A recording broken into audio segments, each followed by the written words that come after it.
नमस्कार दोस्तों। आज का जो टॉपिक है बेसिकली वो ये है कि जो 3 प्रमाण मैंने बताए हैं, जो कि अभी तक की सोने वाली डिस्कवरी है। सोने मतलब नॉट स्लीपिंग वाला सोना, बट गोल्डन सोना। जहाँ पे अगर मेरा साइकोलॉजिकल स्ट्रक्चर देखें तो कुछ ऐसी 15-20 चीज़ें मैंने ऐसी बता रखी हैं जो गोल्डन है। उसमें से एक ये है जो गोल्डन है, और ये मैंने बहुत पहले इसको जान लिया था, लेकिन जब योगा पतंजलि से पता चला तो ये और चीज़ें अच्छी हो गई। और कई लोग मेरे को मैसेज भी कर चुके हैं इस चीज़ को लेके कि प्रत्यक्ष प्रमाण, अनुमान प्रमाण और आगम प्रमाण जो है, इसके बारे में आपने बताया और बहुत अच्छा लगा और बहुत कुछ जानने को मिला, और कुछ ऐसा जानने को मिला जो लाइफ को एक दिशा में लेके जा सकता है। प्रत्यक्ष, आगम और अनुमान, प्रत्यक्ष, अनुमान और आगम, ये 3 जो प्रमाण होते हैं, इसके बारे में मैंने विस्तार से डिस्कशन किया है पतंजलि योग सूत्र पार्ट 1 में। आज हम इसको 2 पॉइंट ऑफ व्यू से देखेंगे। पहला पॉइंट ऑफ व्यू है लॉयर के पॉइंट ऑफ व्यू से, कैसे काम करता है ये। दूसरा पॉइंट ऑफ व्यू है बिजनेस पॉइंट ऑफ व्यू से, कैसे काम करता है ये, जिसमें शेयर मार्केट का भी हम थोड़ा बहुत जिक्र करेंगे। तो सबसे पहले लॉयर के पॉइंट ऑफ व्यू से इसको देखने की कोशिश करते हैं। थोड़ा सा मैं ब्रीफ दे देता हूं ये सब क्या होता है। प्रत्यक्ष प्रमाण का मतलब होता है वो जो सामने दिख रहा हो। अनुमान प्रमाण का मतलब होता है कि वो तो दिख नहीं रहा है पर उसके बारे में हम गेस कर रहे हैं, आज तक हमें दिखा नहीं है पर वो गेस कर रहे हैं। आगम प्रमाण के बारे में होता है कि मुझे दिखा है, मैं किसी किताब में लिख के चला गया हूँ, किसी पॉडकास्ट में बता के चला गया हूँ, किसी वीडियो में बता के चला गया हूँ। एक इन्फॉर्मेशन है जो स्टोर्ड है कहीं पे, पर आपको कभी वो ना आपने उसको देखा है ना उसको उस पर अनुमान लगाया है। इन तीनों के एग्जाम्पल में सबसे अच्छा एग्जाम्पल ब्लैक होल का एग्जाम्पल है। ब्लैक होल के अंदर क्या है, इसका प्रत्यक्ष किसी को अभी तक नहीं है। ब्लैक होल के अंदर क्या हो सकता है, इसके ऊपर 3-4 थ्योरी है। ये थ्योरीज अनुमान प्रमाण है। ब्लैक होल के बारे में जो भी आइंस्टाइन लिख के गए हैं आज तक, आइजैक न्यूटन लिख के गए हैं। वैसे न्यूटन ने तो शायद लिखा नहीं है, एक और कोई साइंटिस्ट है, क्या नाम था उनका, स्टीफन हॉकिंस। ये सब आगम प्रमाण है। ठीक है, अब मैं ज्यादा विस्तार से इसमें एक्सप्लेन नहीं करूंगा। अब इसको लॉयर के पॉइंट ऑफ व्यू से देखते हैं।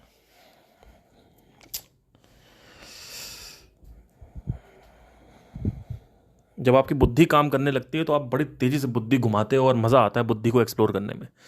बुद्धि की हर एक डायमेंशन को मैं एक्सप्लोर कर रहा हूं। आज आपके लिए मैं ये लेके आया हूं कि इसको अगर हम हर जगह अप्लाई करें तो कैसे काम करेगा। लॉयर के पॉइंट ऑफ व्यू से अगर देखें, अगर मैं बाइक चला रहा हूं और बाइक के सामने एक औरत आ जाती है, हिट एंड रन, मार दिया, भाग गए या नहीं भागे, और औरत के पति ने मेरे ऊपर केस कर दिया कि मेरी पत्नी को मार दिया इसने, और मैं वहां से भागा नहीं, लेट से ये एक सिनेरियो है, लेकिन पब्लिक मेरे पीछे आ गई, थोड़ा आगे चला गया, कोई इशू नहीं। क्या इस चीज का प्रत्यक्ष है कि मैंने मारा है या फिर गलती से चोट लगी? नहीं है। तो इसमें क्या होता है, जो लॉयर्स होते हैं, अब यहां पे लॉयर आ जाता है बीच में। अब सुनना ध्यान से, कितना इंटरेस्टिंग है। जितने भी लॉ कर रहे हैं लोग, बिना लॉ किए मैं आपको बता रहा हूं, पूरा का पूरा लॉ सम अप करता हूं अभी इसी वक्त यहीं पे। जो आप करते हो ना ये एलएलबी और ये सब, इसी वक्त जो भी लॉयर है यहां पे ना, अगर कोई लॉ कर रहा है तो बताना कि कैसा लगा आपको। जब प्रत्यक्ष नहीं है, यानी कोई कैमरा नहीं है, कोई कैमरा रिकॉर्डिंग नहीं है, सिर्फ विटनेस ही विटनेस है, तो ऐसे में क्या होगा, वहां पे बहुत लूप होल्स होते हैं। अब वहां पे लड़ाई किसकी होती है? 2 लॉयर्स की। जो लॉयर अच्छे अनुमान प्रमाण दे देता है वो लॉयर की जीत हो जाती है, क्योंकि वहां पे वो बहुत कुछ खेल सकते हैं, बहुत कुछ बता सकते हैं, खेल सकते हैं। वहां पे खेलने की गुंजाइश होती है। अब वहां पे वो बैठे होंगे जज साहब, और लेफ्ट और राइट जो है वकील बैठे होंगे, उनके उनके जो डिफेंस के हैं और जो फॉर के हैं। ठीक है, तो दोनों आपस में लड़ाई करेंगे। दोनों ही, एक कहेगा कि इसने, हमें ये चाहिए, इसने मार दिया है। लेट से अगर वो इल्जाम लगाते इसने मारा है, तो आपके पास क्या प्रमाण है? और दूसरा वाला जो है वो कहेगा मारा नहीं है, ये सामने आ गई ऑटोमेटिकली। अब वो लूप होल्स होते हैं यहां पे। अब इसमें जीत उसकी होगी जो अच्छा अनुमान प्रमाण दे पाएगा। हैविंग सेड दैट, इसका मतलब ये नहीं है मैं बाहर निकल जाऊंगा, मतलब मुझे जेल नहीं होगी या मेरे ऊपर पेनल्टी नहीं लगेगी या फाइन नहीं लगेगा, जो भी होना होता है, पर प्रत्यक्ष नहीं है तो क्या होगा? लूप होल्स होते हैं। अब लूप होल्स में बहुत सारी चीजें होती हैं। जब सामने बैठे हो तो उनको लूप बहुत सारी चीजें बता सकते हैं, कुछ भी इमेजिन कर सकते हैं कि जैसे ये अपना आ रहा था इधर से लेफ्ट से और ये बिना देखे हुए राइट से आई और मेरे पास ये कुछ विटनेस हैं, वो उधर से बोलेंगे नहीं वो देखते हुए आ रही थी, इसने जानबूझ के ठोका। बहुत सारी चीज़ें होती हैं इसमें, पूरा केस चलता है। जब केस का ट्रायल होता है, सुनवाई होती है, सब होता है। अब क्या होता है, अब अगर कैमरा लगा होता तो वहां पे कोई वकील कुछ नहीं कर सकता है। जैसे कि आसाराम बापू जो हैं, उनका प्रत्यक्ष मिला था कि रेप किया है, तो क्या हुआ? पता चल गया, उसमें कुछ नहीं हो सकता, कुछ भी नहीं। अगर मैंने किसी का मर्डर किया है जाके किसी का, और कैमरा रिकॉर्डिंग है आपके पास या ऑडियो रिकॉर्डिंग है आपके पास या कुछ भी, अगर रिकॉर्डिंग है जो एक ऐसा प्रत्यक्ष हो जो बड़ा खतरनाक हो, तो उसमें कोई केस चलेगा ही नहीं। आपको लॉयर की जरूरत ही नहीं है, आपके पास इसको हार्ड एविडेंस बोलते हैं। और एक होता है soft evidence, which is like a audio recording. जैसे कि एम्बर हर्ड और जेम्स क्या नाम था, जॉनी डेप का हुआ था, तो वो सॉफ्ट एविडेंसेस थे, तो वहां पे सुनवाई हुई। हार्ड एविडेंसेस में कोई सुनवाई नहीं होती। सॉफ्ट एविडेंस अनुमान में आता है, पर क्योंकि थोड़ा बहुत प्रत्यक्ष है तो वो हैवी होता है। अब ऐसा कुछ होता है जहां पे एविडेंसेस होते ही नहीं, विटनेस होते हैं, तो वो सब अनुमान में आ जाएगा, वो सब अनुमान में आएगा, क्योंकि प्रत्यक्ष नहीं है किसी को भी। ना दोनों लॉयर को प्रत्यक्ष है, ना जज को प्रत्यक्ष है। तो ये होता है प्रत्यक्ष प्रमाण, अनुमान प्रमाण और आगम प्रमाण। तो यहां कुछ है ही नहीं। अब होता है,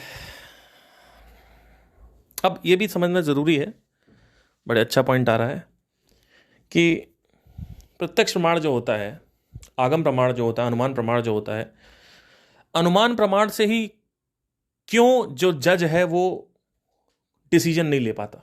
सिर्फ अनुमान प्रमाण से वकीलों की जरूरत क्यों पड़ती है? क्योंकि वकील उसको पेश करता है, उसको अच्छे तरीके से क्लैरिटी लाता है। वो अपनी क्लैरिटी ला रहा है, वो अपनी क्लैरिटी ला रहा है, दोनों आपस में लड़ रहे हैं। पर कहीं भी ऐसा साबित नहीं कर पाओगे आप। कर भी पाओगे तो आप वही आखिरी में वो लूप होल्स में किसका पलड़ा भारी है उससे साबित होता है। बट वो ऐसा नहीं होता कि एकदम से आप केस खत्म हो गया, चलेगा केस, ठीक है, पेनाल्टी होगी, फाइन होगा कि इतना फाइन होगा, को इतना फाइन देना ही है, वो जो भी है। क्योंकि मेरे पास भी यहां पे वो नहीं है सबूत, उनके पास भी सबूत नहीं है। तो क्यों ऐसा होता है? क्योंकि संदेह होता है, स्केप्टिसिज्म होता है, डाउट होता है। किसको? जज को। तो सुनवाई नहीं दे सकता, वो वर्डिक्ट नहीं सुना सकता अपना, वो फैसला नहीं सुना सकता है। ऐसे ही जब हम बिजनेस करते हैं तब हम बुक्स पढ़ते हैं, और हम लाखों बुक्स पढ़ते हैं, लेकिन बुक्स पढ़ने के बाद हमें अंदर से कॉन्फिडेंस कम आ रहा होता है, आता है, कम आता है, क्योंकि हमें प्रत्यक्ष नहीं हुआ है। प्रत्यक्ष कब होगा? जो बुक में लिखा गया उसको जब हम अप्लाई करेंगे, तब हमारे अंदर कॉन्फिडेंस आएगा कि हाँ हम बिजनेस कर सकते हैं। यही चीज शेयर मार्केट में भी होती है। शेयर मार्केट में जब आप पूरी तरीके से इसको समझते हो, सीखते हो, चीजों को करते हो, 3 साल आपने पढ़ाई करी, बुक पढ़ी, सब कुछ किया, लेकिन फिर भी आपके अंदर डाउट रहता है कि मैं कर पाऊंगा कि नहीं कर पाऊंगा। ये डाउट कब खत्म होगा? जब बार बार आप प्रैक्टिकल करोगे। और एक दिन ऐसा आता है कि आप इतना प्रैक्टिकल कर लेते हो कि आपको प्रत्यक्ष हो जाता है कि मैं बिजनेसमैन हूं। एक ही चीज को आप जब 100 बार सक्सेसफुल कर देते हो, 100 बार क्रिएट कर देते हो, तो आपके अंदर कॉन्फिडेंस आ जाता है, हाँ अब मैं पैसा कमा सकता हूं, चाहे कुछ भी हो जाए, कोई भी सिचुएशन आ जाए, कैसी भी सिचुएशन आ जाए, मैं पैसा कमा लूंगा। अब ऐसे आदमी का जो एक्सपीरियंस है वो अगर किसी दूसरे को मिलता है तो उसको क्या कहलाया जाएगा? आगम प्रमाण। लेकिन क्या वो आदमी जिसको वो दिया जा रहा है, जो नया बंदा है, जैसे आप मेरे पास आए, आपने कहा सर मेरे को नॉलेज चाहिए, मैंने आपको नॉलेज दी, मैं 100 बिजनेस खड़े कर चुका हूं, मान लो, लेट से मैंने आपको नॉलेज दी, लेकिन आपको जैसे ही वो नॉलेज मिली आप क्या कहोगे? आप कहोगे सर आपकी नॉलेज तो अच्छी है, बट सर मुझे ना डर लग रहा है कहीं मैं फेल हो गया तो। ये जो कहीं मैं फेल हो गया शक है ना, ये जो डाउट है, स्केप्टिसिज्म है ना, ये बना रहेगा जब तक तुम खुद 100 बार बिजनेस नहीं कर लेते। मतलब 100 लॉन्चेस करो प्रोडक्ट्स के, तब जाके तुम्हारे अंदर एकदम से मेरी तरह आत्मविश्वास आएगा, हाँ यार ये तो बहुत सही है, अब मैं उखाड़ दिया मैंने। लेकिन अब देखो क्या होता है, अब आपने किसी को नॉलेज दी अपनी और आपने पूरे कॉन्फिडेंस से दी, लेकिन वो कॉन्फिडेंस उसके अंदर नहीं आएगा। क्यों? क्योंकि वो आगम प्रमाण है।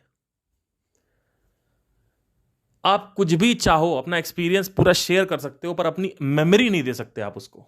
तो क्या होगा, उसको भी डर रहेगा कि अरे यार ये तो इन्होंने तो बता दिया, पैसा लेके इतने कोर्स करवाए, 20,000 रुपए के कोर्सेज कर चुका हूं, 20 लाख रुपए के कोर्सेज कर चुका हूं, साला अभी भी डर लग रहा होगा कि नहीं होगा। वो डर रहेगा, वो डर तब तक रहेगा जब तक तुम्हारा खुद का स्वयं का पर्सनल प्रत्यक्ष, व्यक्तिगत प्रत्यक्ष नहीं होगा। व्यक्तिगत प्रत्यक्ष होना जरूरी है। अब आते हैं स्पिरिचुअलिटी में। स्पिरिचुअलिटी में भी यही है, जब भी आप कोई बुक पढ़ते हो, कुछ भी समझते हो, आपको लगता है समझ में आ गया, कुछ समझ नहीं आया, आपको डाउट होता है, सच में ऐसा है कि भगवान एक ही है और वो मैं ही हूं? क्या सच में कोई दूसरा भगवान नहीं है? क्या सच में ब्रह्म नहीं है? क्या सच में ब्रह्म है? क्या मैं ही आत्मा हूं? क्या वाकई में शरीर मरने के बाद आत्मा बच जाती है? क्या वाकई में शरीर मरने के बाद कुछ भी नहीं बचता है? क्या ये, क्या वो, इन्होंने तो बोल दिया, उन्होंने तो बोल दिया, तुम हो घोंचू, तुमको ये नहीं समझना है कि आत्मा होती है कि नहीं होती, भगवान होता है कि नहीं होता, ब्रह्म होता है कि नहीं होता। तुमको यह समझना है कि आगम प्रमाण क्या है, प्रत्यक्ष प्रमाण क्या है, अनुमान प्रमाण क्या है। मैंने कुछ बता दिया तो तुम्हें व्यक्तिगत प्रमाण नहीं, प्रत्यक्ष नहीं हुआ है। व्यक्तिगत प्रत्यक्ष अलग चीज है। व्यक्तिगत प्रत्यक्ष से संदेह खत्म होता है, डाउट खत्म होता है, स्केप्टिसिज्म खत्म होता है। इसी पे तो सारा का पूरा जो ये कानून है, इसी पे तो बेस्ड है। आपके साथ कोई बदतमीजी कर रहा है, आप तुरंत रिकॉर्डिंग चालू कर दो। सड़क पे आपसे कोई बदतमीजी कर रहा है, आप पहले कैमरा ऑन करो, फिर देखो क्या होता है उसका। ट्रेन में आपके साथ कोई बदतमीजी कर रहा है, आप कैमरा ऑन करो। फ्लाइट में आपके साथ कोई बदतमीजी कर रहा है, आप कैमरा ऑन करो। बस में आपके साथ कोई बदतमीजी कर रहा है, आप कैमरा ऑन करो। देखो क्या होता है फिर उस आदमी के साथ। बिना सॉलिड एविडेंसेस के तुम अगर पुलिस के पास जाओगे तो पुलिस भी तुम पर शक करेगी। कोर्ट तो करेगा ही करेगा। और यही चीज तुम स्पिरिचुअलिटी में करते हो, तुम खुद पर शक करते हो। तुम कहते हो अच्छा इस दुनिया में चक्र नाम की चीज भी होती है, अच्छा भूत भी होते हैं, मुझे तो नहीं लगता भूत होते हैं। एक आदमी कह रहा है मुझे तो लगता है होते हैं, हम तो मानते हैं भैया, हम तो मानते हैं। वो कहता हम नहीं मानते भैया, हम नहीं मानते। दोनों बेवकूफों की तरह लड़े जा रहे हैं, एक नंबर के घोंचू है दोनों। ये इंटेलिजेंट तरीका नहीं है। इसीलिए बोलते हैं कि कुछ ऐसी चीजें होती जिंदगी में जो आपकी जिंदगी आबाद कर देती हैं। पतंजलि योग सूत्र में ये जो 3 नियम बताए गए हैं, ये 3 प्रमाण बताए गए हैं, आप लोगों को अपनी बिल्डिंगों से कूद जाना चाहिए। जिस आदमी को इसकी ग्रेविटी, इसके गुरुत्वाकर्षण का पता होगा ना कि मैं क्या बात कर रहा हूं, वो आदमी अपना सर भेड़ लेगा, जाके अपने बाल नोच लेगा, रात में नींद उड़ जाएगी उसकी कि मैं क्या बात कर रहा हूं। कुछ भी तुम करने जाते हो, तुम्हारे अंदर आत्मविश्वास नहीं होता। क्यों? क्योंकि तुमने कभी यह समझा ही नहीं कि विश्वास क्या होता है, प्रमाण क्या होता है। एल्बर्ट आइंस्टाइन से किसी ने कहा कि अगर अगर आपको 1 घंटे दिया जाए और अगर आपको एक प्रॉब्लम सॉल्व करनी हो, आपकी लाइफ इस पर डिपेंड हो, आप क्या करोगे? तो उन्होंने बोला पहले 55 मिनट में क्वेश्चन फ्रेम करूंगा, बाकी के 5 मिनट में सोल्यूशन निकालूंगा। ऐसे ही एक एक लकड़हारा था, लकड़हारे से बोला कि आपको अगर एक पेड़ को काटना है आधे घंटे में, तो उसके लिए क्या स्ट्रेटेजी है आपकी, क्या करोगे आप? आधे घंटे में काटना है। कहता आधे घंटे में काटना है? कहता हाँ आधे घंटे में काटना, क्या करोगे, क्या करो? कहता है मुझे 48 घंटे चाहिए। कहते क्यों? बोलते हैं पेड़ काटने का मुझे 15 मिनट चाहिए सिर्फ। 48 घंटे का ही चाहिए? 48 घंटे इसलिए चाहिए घोंचू, क्योंकि मुझे बैठ के अपनी जो धार है ना वो तेज करनी है। 48 घंटे वो धार तेज करेगा और 15 मिनट में केक नहीं पेड़ काट देगा। ठीक है। Ask the right questions. Don't ask ब्रह्म होता है कि नहीं होता। डोंट आस्क कि उपनिषद में ये लिखा है, वो लिखा है, ये लिखा है। आप सच बोल रहे हो, संदीप सच बोल रहे हैं, आचार्य सच बोल रहे हैं, तुम सब घोंचू, जितने भी लोग ये बात करते हैं। बुरा लग रहा हो लगने दो, थोड़ा बुरा लगाना भी चाहिए, बहुत ज्यादा तुम लोग को पैम्परिंग की आदत पड़ गई है। थोड़ा सा सोचा करो कभी, क्योंकि मेरी बातें करने से किसी को कुछ चेंज नहीं। ये जो मैं बातें कर रहा हूं, यही ये कंटेंट कितने का? 10,000 रुपये मिनिमम, 10 लाख रुपए मुझे मिनिमम इस कंटेंट का मिलना चाहिए। ये फ्री में मिल रहा है आपको, लेकिन उससे आपको कोई फर्क नहीं पड़ता है। मेरी बात समझने की कोशिश करो। Ask the right question. सही प्रश्न पूछो। What is the right question? कि आत्मा होती है कि नहीं होती है? चुड़ैल भूत पिशाच होते हैं कि नहीं होते हैं? चक्र होते हैं कि नहीं होते? मेडिटेशन में क्या ये वो, उन्होंने ये बोल दिया, उन्होंने वो बोल दिया, उन्होंने ये बोल दिया, कौन सत्य बोल रहा है? हम तो कंफ्यूज हो गए। तुम कंफ्यूज नहीं हो, तुम खच्चर हो, घोंचू। तुम्हारे क्वेश्चन ये नहीं होना चाहिए कि आत्मा होती कि नहीं होती, प्रेत होता है कि नहीं होता है। तुम्हारा क्वेश्चन ये होना चाहिए कि सही और गलत में सबसे सटीक स्ट्रेटजी क्या है? सही और गलत ढूंढने की सबसे सही स्ट्रेटजी क्या है? सही और गलत कैसे पता करें? कैसे अपने अंदर का वो संदेह, शक, स्केप्टिसिज्म मिटाएं? कैसे? ये क्वेश्चन होना चाहिए कि मैंने भगवत गीता पढ़ी पर मेरे अंदर शक उठ रहा है, मुझे समझ नहीं आ रहा है। यह क्वेश्चन होना चाहिए कि अपने शक को कैसे खत्म करें। This is the right question. The question should be सही गलत में फैसला कैसे, या अपने शक को कैसे खत्म करें। यह क्वेश्चन, ये नहीं कि प्रेत होता है कि नहीं होता। तब आप इस क्वेश्चन तक पहुंचोगे, क्योंकि यह दिशा देगा आपको। जब आप इस क्वेश्चन तक पहुंचोगे तो इससे आपको एक अलग दिशा मिलेगी और फिर आप पहुंचोगे 3 प्रमाणों की तरफ। अगर आप ये क्वेश्चन पूछोगे ही नहीं तो आप सिर्फ पूछते रह जाओगे लोगों से और बुकों में पढ़ते रह जाओगे, कुछ नहीं होने वाला, क्योंकि दिशा आपकी गलत है।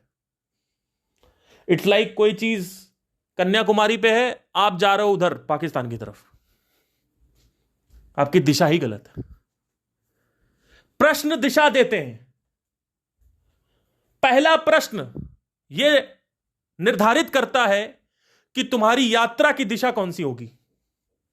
तुम्हारा प्रश्न तुम्हारी यात्रा को निर्धारित करता है। याद कर लो, फिर रिपीट कर रहा हूं, तुम्हारा प्रश्न तुम्हारी यात्रा को संचालित करता है, निर्धारित करता है। तुम्हारा प्रश्न तुम्हारी यात्रा को दिशा देता है। तुम्हारा पहला प्रश्न ही यह निर्णय करता है कि तुम सफल होगे या तुम असफल होगे। तुम्हारा पहला प्रश्न तुम्हें सत्य की तरफ ले जाएगा या असत्य की तरफ ले जाएगा, यह निर्धारित करता है। तुम्हारा प्रश्न क्या है? The first question, the very first question you ask decides your Disha, direction. याद कर लेना, मैंने 10 बार बोल दिया।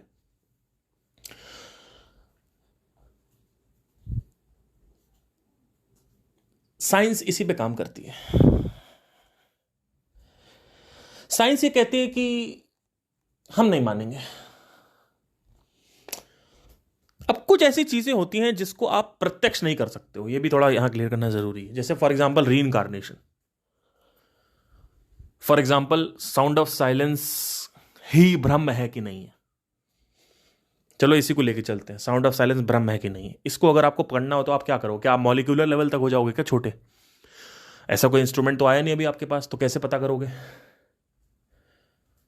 इसको पता करने के लिए भी एक अप्रोच होती है, वो अप्रोच होती है अनुमान प्रमाण की। जब किसी चीज का प्रत्यक्ष नहीं हो पा रहा है तो आपको सेकंड लेवल पे जाना पड़ेगा, वो है अनुमान प्रमाण और आगम दोनों। आगम से क्या होगा कि आपको बेसिकली आपके स्क्रिप्चर्स आपको दिशा दे देंगे कि एक ऐसी रियलिटी है जिससे सब कुछ निकला हुआ है, उसको बीज बोलते हैं, सीड। यहां से आपको ये पहली रियलिटी मिली। अब आपको अनुमान लगाना है कि हाँ ये इसको चेक करना है कैसे होगा। तो अगर आप अपना शरीर देखोगे तो आपका शरीर किससे कंपोज है? स्पर्म और ओवम से। शरीर का बीज क्या है? स्पर्म और ओवम। स्पर्म ओवम का बीज क्या है? जैसे जैसे आप जाते जाओगे डीएनए ये वो दुनिया की सारी चीजें पे जाते जाओगे, आपको पता चलेगा कि एटम्स यानी अणु आखिरी में आपको मिलेंगे। इसके बारे में विज्ञान और वेदांता भी बात करते हैं अणु के बारे में। तो अब अणु के पीछे क्या यहां जाने की जरूरत नहीं है, बस यही गलती होती है लोगों से।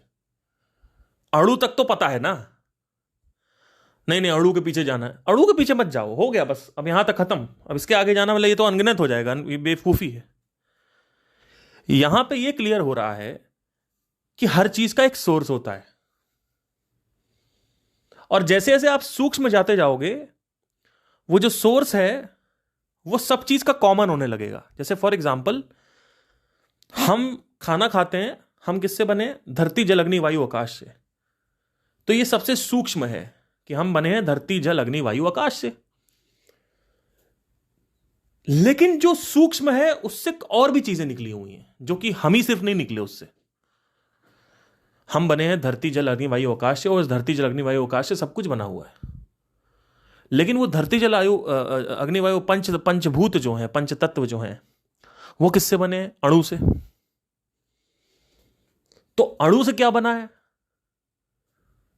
देखो, क्या जल अग्नि से बना है? नहीं। क्या धरती जल से बनी है? नहीं। क्या आकाश अग्नि से बना है? नहीं। क्या आकाश जल से बना है? नहीं। लेकिन इन पांचों का जो सोर्स है वो अणु है। अणु किससे बना हुआ है? अणु हर जगह है। और अगर आप एक लेवल अणु के पीछे भी जाते हो तो वहां पे बताया जाता है हर चीज वेव है, वेव है, लहर है। वो जो लहर है उससे अणु बने हुए हैं। जब ऑब्जर्वर होता है तो लहर दिखती है, जब ऑब्जर्वर नहीं होता तो अणु दिखते हैं। या उल्टा बोल रहा हूं, ठीक है, जो भी है, अभी वो जरूरी नहीं है। धरती जल से नहीं बनी, जल अग्नि से नहीं बना, पर अणु से सब निकला हो। तो आप जैसे जैसे सटल जाते जाओगे आप देखोगे कि उस अणु से सब कुछ निकला हो, यानी हर चीज सोर्स है। Everything is source, has a source. अब यहां तक यह क्लियर हो जाना चाहिए कि डेफिनेटली उस अणु का भी कोई, उस वेव का, उस लहर का भी कोई सोर्स होगा। यहां तक क्लियर होता है? ठीक है, यहां तक क्लियर होना चाहिए कि अगर हर चीज का सोर्स है, पहले यह पता करना है कि जो आपके शरीर है, आपके शरीर से चालू करो, उसका सोर्स है कि नहीं है। जो शरीर का सोर्स है उसका स्रोत है कि नहीं है। जो उसका स्रोत है उसका स्रोत है कि नहीं। ऐसे पता करते जाओ तो आपको पता चल जाएगा कि इस दुनिया में एक लॉ तो फंडामेंटल है कि हर चीज का सोर्स होता है। एक कानून है जिसका स्रोत होता है। बस खत्म हो गया ना, अनुमान प्रमाण। अब आप कहोगे प्रत्यक्ष कभी नहीं होगा। ब्रह्म का प्रत्यक्ष कभी नहीं हो सकता। कोई ब्रह्म का प्रत्यक्ष कैसे होगा जब वो सेंसेस में आता ही नहीं है? तो ब्रह्म को सिर्फ बुद्धि से समझा जा सकता है, क्वेश्चनिंग से समझा जा सकता है, प्रत्यक्ष होगा ही नहीं। ऐसे रीइंकार्नेशन है। रीइंकार्नेशन का प्रत्यक्ष आपको कैसे हो जाएगा भाई? आप मरोगे तो आपको कॉन्शियसनेस थोड़ी रहेगी, आपके पास होश थोड़ी रहेगा। कि चलो मर जाता हूं, पता करें, ऐसे पता नहीं किया जाता। उसका अपना अलग तरीका है पता करने का। आपको देखा होगा कि रीइंकारनेशन से रिलेटेड जब मेरे साथ एक क्वेश्चन आया 2020 में, तो मैंने देखा कि पुनर्जन्म से रिलेटेड किसने किसने बात करी है। तो भगवत गीता बात करी है, कृष्णमूर्ति ने बात करी, रिसेंटली पता चला ओशो बात करते थे। बाकी साइंटिफिकली क्या देखा जाए तो दो ऐसे साइंटिस्ट, आयन स्टीवेंसन और एक और जिम टकर, उन्होंने बात करी, वो भी गए। फिर हम इधर उधर से भी सुनते रहते हैं बहुत सारी चीज़ें, वहाँ से वो आगम प्रमाण है, फिर क्या कहीं कोई केस हिस्ट्री आ जाती है, कोई न्यूज़ चैनल दिखा देता है, वो सब हो गया। ऐसे करते करते आप देखोगे गौतम बुद्ध ने बात करी है, रमन महर्षि ने बात करी है, सबने बात करी। तो ऐसे आप देखते जाओगे, स्वामी विवेकानंद ने बात करी है, सबने बात करी है, कबीर सिंह ने बात करी है, कबीर दास ने सॉरी ने बात करी है। तो ऐसे आप जैसे देखते जाओगे तो आप देखोगे इतने लोगों ने अगर आगम प्रमाण दिया है, यह आगम प्रमाण हो गया, ये प्रमाणित है। अगर अगर कोई चीज बार बार रिपीट हो रही है तो प्रमाणित कहलाई जाएगी, आगम प्रमाणित। अब इसको अनुमान पे लेके आना है। क्या प्रत्यक्ष हो सकता है? नहीं,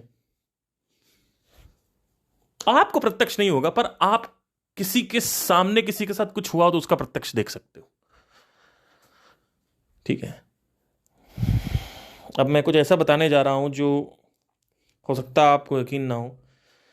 कृष्णमूर्ति ने यह भी कंफर्म कर दिया, अभी रिसेंटली एक मैंने पॉडकास्ट में देखा था उनके, कि जब आदमी मरता है तो उन्होंने खुद कहता है कि the speaker has sat there and actually have observed कि एक मीडियम है, एक औरत का पति मरा, वो औरत गई वुडू, एक औरत थी वो तंत्र करती थी, वहां पे बैठी और एक मीडियम था, वो जो बॉक्स था उसमें उसने कुछ प्रक्रिया करी, गतिविधि करी, औरत से पूछा कि कुछ ऐसा बताओ, कुछ ऐसा पूछो जो तुम्हारे और तुम्हारे पति के बीच में ही था। तो उसने कहा ठीक है। तो उसने ऐसा कहा कि अब तुम्हारा जो पति है वो आसपास एटमॉस्फेयर में है, आसपास एटमॉस्फेयर में उसकी जो मेमोरी है वो मौजूद है, मेमोरी मौजूद है, वो स्ट्रीम ऑफ कॉन्शियसनेस में मौजूद है, अब तुम पूछो। तो जैसे उसने पति ने बताया कि हाँ हम लोग ये फलाना वाले पार्क में गए थे, ये वाली टी शर्ट पहन रखी थी, जो भी था, एक एग्जाम्पल ले रहा हूं, कृष्णमूर्ति हिल गए, कृष्णमूर्ति ऊपर से नीचे हिल गए। इनफैक्ट कृष्णमूर्ति ने खुद उस मीडियम बॉक्स के थ्रू अपने भाई से बात करी। अब बताओ, जब ये बात मैंने सुनी तो मैं हिल गया। क्यों?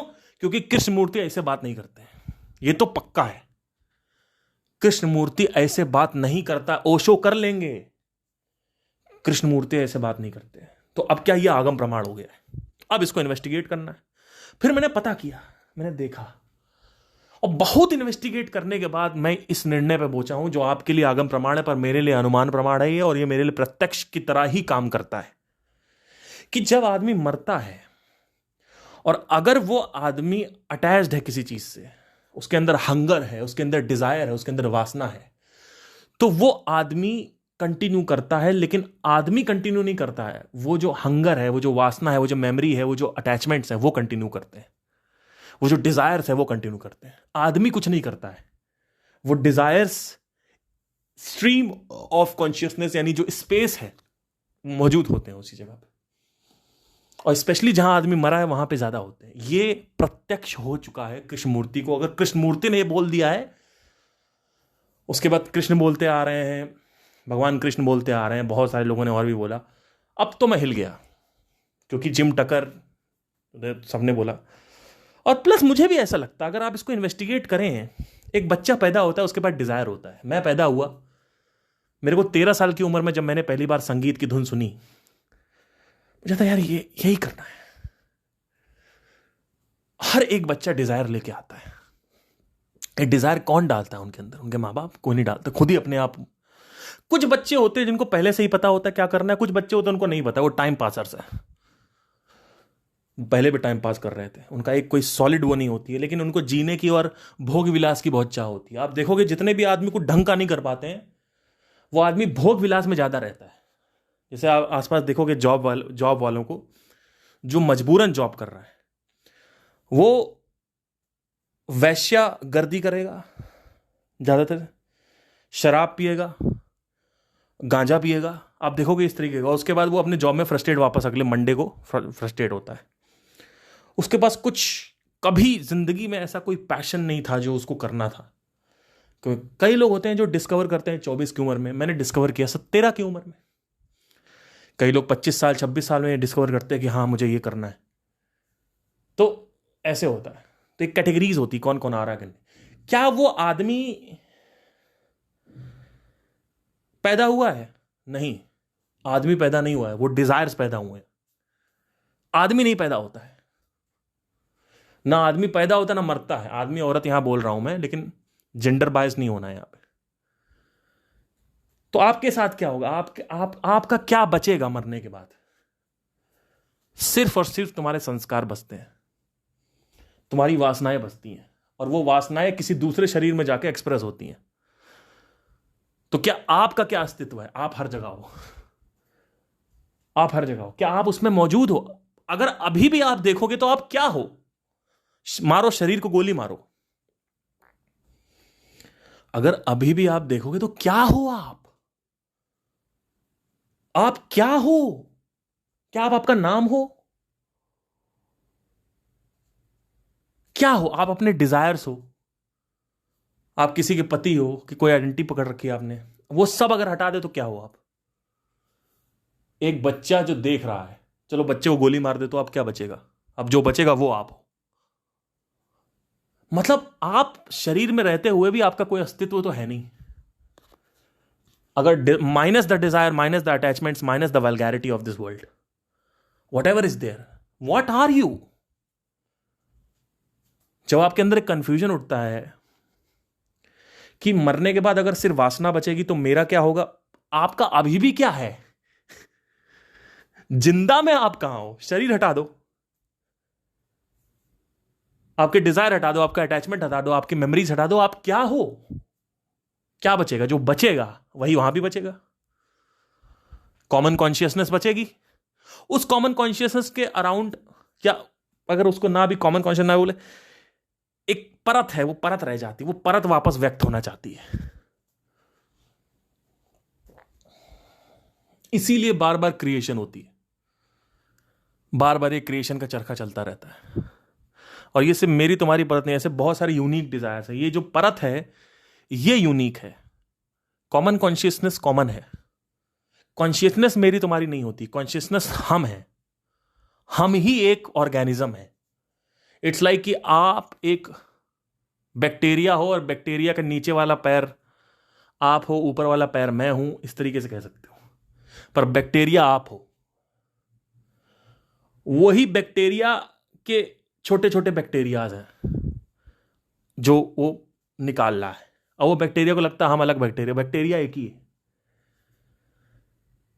पर जब बैक्टीरिया कोई कार्य करने लगता है तो उसमें यूनिकनेस आती है, कोई डिजायर है उसमें यूनिकनेस आती है। एक तरीके का, जिस तरीके से आप फीलिंग व्यक्त करते हो, जिस तरीके से आप कार्य करते हो, आपकी एक यूनिकनेस है उसमें करने में। वो यूनिकनेस जो है वो व्यक्त होती है बार बार। कृष्णमूर्ति ने कंफर्म कर दिया। उन्होंने बोला व्हाट इज इट दैट रीइंकार्नेट्स। तो यहां पे ये समझना पड़ेगा कि हम क्या हैं। इसीलिए बोलते हैं कि आप क्या हो ये समझो, ये मत समझोगे। लेकिन फिर कंफ्यूजन क्रिएट होता है कि मेरा क्या होगा। तो थोड़ा बहुत समझ लो कि what is it that reincarnate, not what is whether we reincarnate or not, no, what is it that reincarnates. Is the person रीइंकार्नेट्स?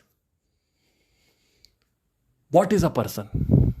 Minus the attachment, minus the desires, minus the memories, minus the subconscious, minus the habits, minus the tendencies, minus everything. What are you? Minus your beliefs, minus your conditioning. What is the person? Is there a person?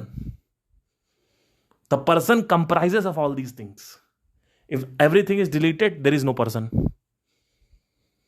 So these attachments, these conditioning, these especially the habits and the desires and the burning desires and the vasanas, these vasanas continue. They vect, they are expressed from other body, but the person never takes birth or never dies. or not the person, the consciousness, sorry. Whatever remains is the most purest, subtlest form, which is Paramatma, which is called the God. I hope आपको clear हुआ हो. सो इस तरीके से आप अनुमान प्रमाण से इधर उधर से बहुत सारे डेटा पॉइंट्स को कनेक्ट करके और अपने लाइफ को देख के, अपने ब्रेन को देख के, चीजों को देख के, ग्रॉस को स्टडी करके सटल के बारे में जान सकते हो. ग्रॉस को पढ़ के सटल के बारे में जान सकते हो. सटल को नहीं देख पाना है, सटल तो देख ही नहीं सकते आप.